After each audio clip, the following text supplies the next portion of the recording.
Welcome friends.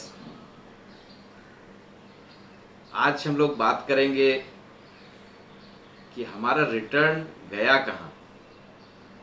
हम 5 साल से 7 साल से इन्वेस्ट कर रहे हैं इक्विटी मार्केट में, डायरेक्ट शेयर के थ्रू या म्यूचुअल फंड के थ्रू, बट हमारा रिटर्न गया कहाँ, राइट। हम सबके मन में बहुत सारे सवाल उठ रहे हैं कि जैसा एडवाइज़र्स ने बताया वही स्कीम्स में मैंने इन्वेस्ट किया।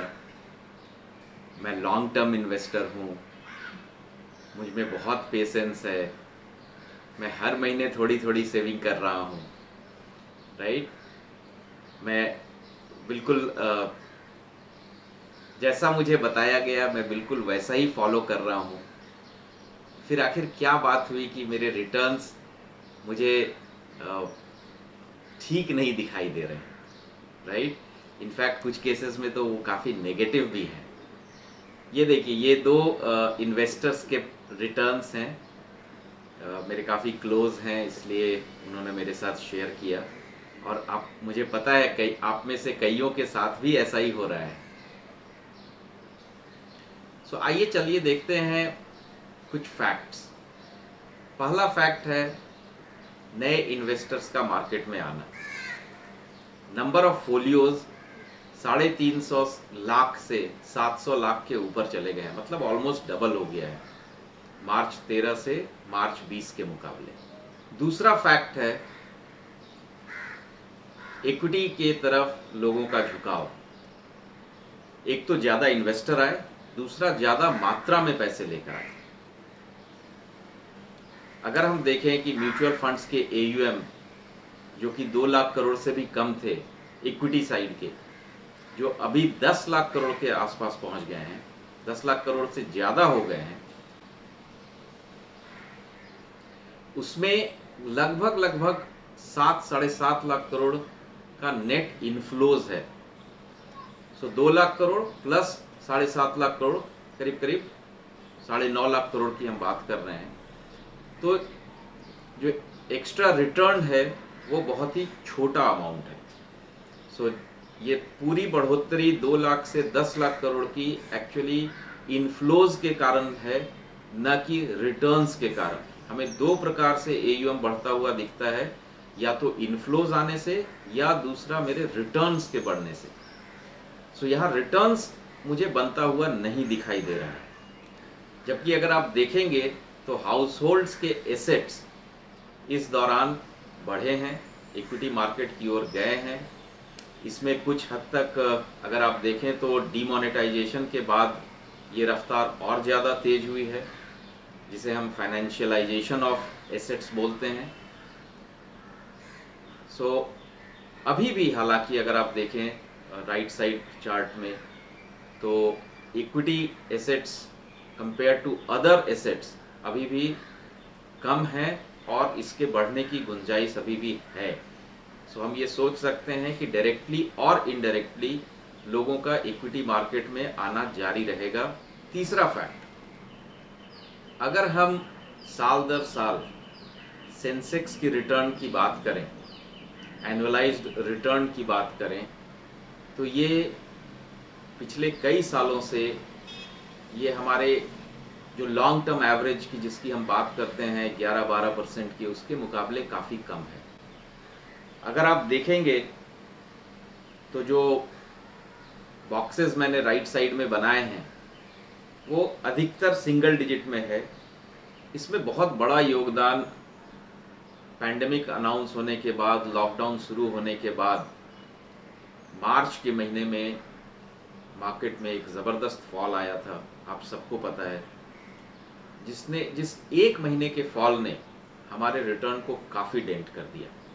इनफैक्ट फरवरी तक हमारे रिटर्न फिर भी एक्सेप्टेबल थे, बट मार्च में हम सडनली पैनिक में आ गए। और आप देखेंगे कि जो हमारा एक एक्सपेक्टेशन होता है 8%, 10%, 12%, ये तीनों के मुकाबले हमारे रिटर्न्स, एनुअलाइज्ड रिटर्न्स काफ़ी कम हो गए थे। सो 5 साल का return, best of the fund managers also have bore the Brunt. चलिए अब बात करते हैं मार्च के बाद की। सो मार्च के बाद अभी जुलाई तक दो बेहतर चीज़ें हुई हैं। एक तो मार्केट काफ़ी हद तक रिकवर कर गया है, और दूसरा कि जो हम बात करते हैं green shoots in the economy की, वो भी कुछ हद तक दिखने शुरू हो गए हैं। सो टू सम इट अप, तीन चीज़ें मैं बोलूँगा कि काफ़ी नए लोग इक्विटी मार्केट में आ रहे हैं। दूसरा, इक्विटी में एलोकेशन बढ़ रहा है। तीसरा, जो मार्केट है वो ये उसकी वोलेटिलिटी है। जब आप इक्विटी में इन्वेस्ट करते हैं तो आपको इसके साथ आने वाले रिस्क को भी समझना चाहिए, और ये जो अभी आप उतार चढ़ाव देख रहे हैं, ये इक्विटी मार्केट का एक नैसर्गिक गुण है, नेचुरल इसकी प्रॉपर्टी है। सो दोस्तों, हमारे रिटर्न्स इल्यूसिव हैं बट कहीं गए नहीं हैं, और आप बने रहिए। सबसे बड़ी बात है कि आपने जो सेविंग की हैबिट डाली है, ये अपने आप में सबसे कठिन काम है। रिटर्न कितना आएगा, कितना ज़्यादा होगा या कम होगा, आपके एसेट एलोकेशन पे डिपेंड करता है, आपके एसेट सिलेक्शन पे डिपेंड करता है। बट जो उससे भी पहले मुख्य बात है वो है सेविंग्स की हैबिट डालना। अनफॉर्चुनेटली हम इस चीज़ को टालते रहते हैं, और ये एक बड़ा कारण है कि हम बड़ी सेविंग्स नहीं कर पाते हैं, कंपाउंडिंग का इफेक्ट हमें नहीं मिलता है, और हम at the end of the period हम सोचते रह जाते हैं कि काश मैंने सेव किया होता। सो अगर आप कंटिन्यू कर रहे हैं अपनी सेविंग को, तो लेट मी कॉन्ग्रेचुलेट यू। मैं आप बिल्कुल बधाई के पात्र हैं। अपनी सेविंग को आप निरंतर बनाए रखें और उसमें कटौती नहीं करें। मार्केट है, इसमें आपको पेशेंस बनाए रखने की ज़रूरत है, राइट।